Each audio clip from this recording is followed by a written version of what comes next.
Like I mean, he's always going to have a good time with it. I'm just wondering if that footage is black and white, but that's probably not that far back. Shannon, is Gruden out of touch with today's NFL? I believe he is, Skip, because I think the thing is what he fails to realize is that the players are so much different than they were when he last coached. This social media thing and the branding. Skip, when Jon coached, it was basically the quarterbacks were the only ones that had a brand. They were really only the faces. Not everybody, even offensive linemen, D linemen, everybody has a social media account. Instead of guys, it used to be as guys started getting year 10, year 12, they started thinking about what they're going to do after football. Guys hit the door now thinking about post-career, how to build, quote unquote, their brand. The game of football is so much more specialized now. It's played in space. A decade ago, it was 2 running backs, a running back and a fullback, a tight end, 2 wide receivers. Now almost everyone starts the game in a 3 wide receiver set with 1 running back.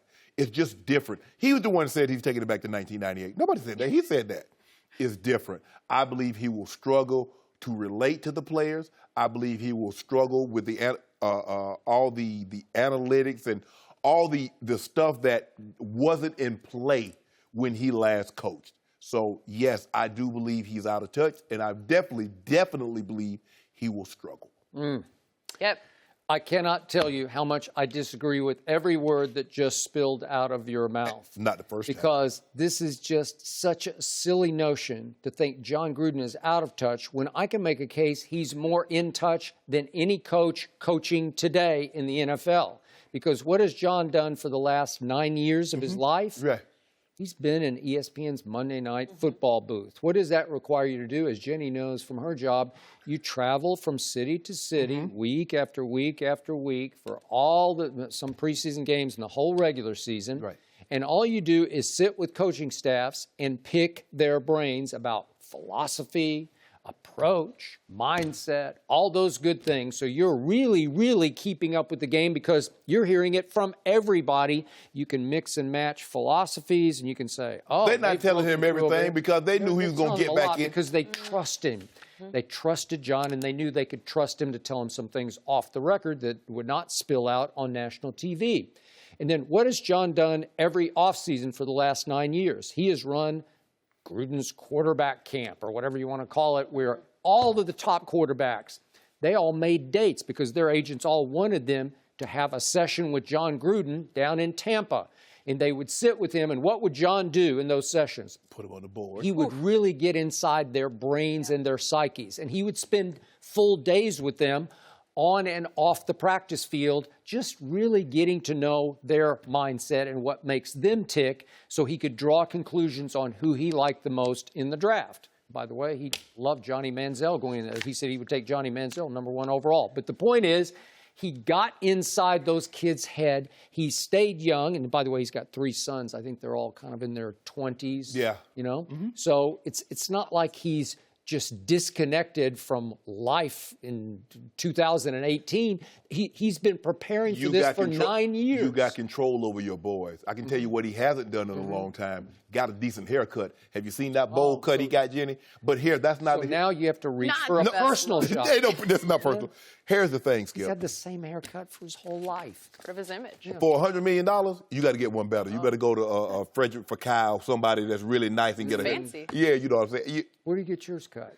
At my house. It's even more fancy. Being in the booth and breaking down game tape is one thing. Being on the sidelines and getting and making in-game adjustments are something entirely different. Has he done it in his life? Yeah. Did he not do it at the highest level for the Oakland Raiders? Did he not win a Super Bowl with the Tampa Bay Buccaneers? That's 10 years ago. Even the greatest doctors. Forever ago. Skip. So let me ask you a question. If you're a profession, doctor, don't you have to go back and get specialized and get brushed up on stuff? So you just like, oh, I'm good here. I just be away for 10 years. So what profession can you do that? Just like 10 years, just pick right back up. No, that's not how it works, Skip Bayless. You know it. I understand that Coach Gruden is your friend. My brother, he was my brother's position coach when he was in Green Bay. My brother swears by Jon Gruden. He was a rising star in Philadelphia with the Eagles, then in Green Bay, Andy Reid. You know, he comes from that tree of knowledge. Yeah, got me a Super Bowl courtesy of old Coach Gruden. Oh, so that's how you're doing it. Yeah.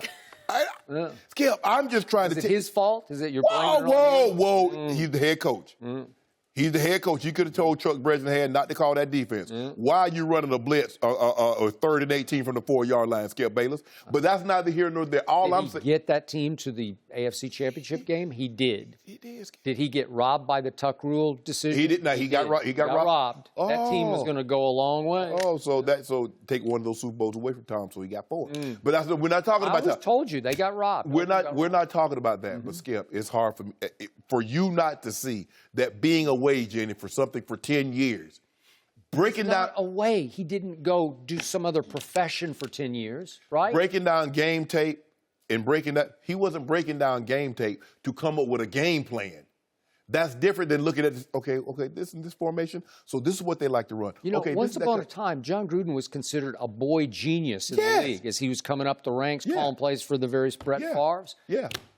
You think he's just lost that? It just went away? If you don't use it, you lose it?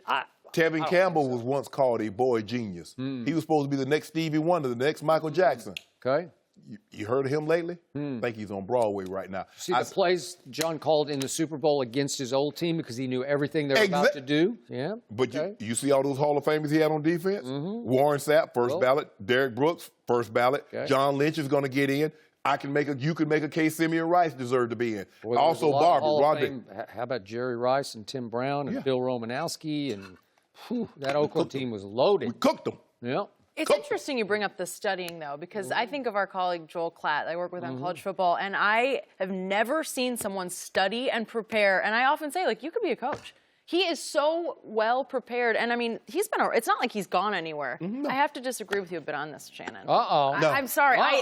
He hasn't gone anywhere. Trouble in paradise again. So let me guess. So if you're a school teacher and you just teach at home for the next 10 years, you just teach you're not in the classroom. You're not teaching anyone. You don't have any students. Okay. And then here we are teaching. Whoa! Skip it. Can I finish? Analogy. You gonna let me finish? You gonna let me finish making my point? And so 10 years later. Have you been a school teacher before? Yes. Yeah, okay. Yes, but you've been away for 10 years. You haven't been back in the classroom. And now all of a sudden, instead of writing on the chalkboard, they got iPads. They got Surfaces. And the kids, they got their cell phone in class, and they texting, and they scrolling the internet. How you going to handle that, Skip Bayless? Oh, you can't. You're just going to run out the door screaming because you have no chance. And when they look at you like you crude, when they're making more money, they're looking at you like you crazy. His problem is his quarterback. Is he going to play up to what Derek Carr can be or can't be? I don't know.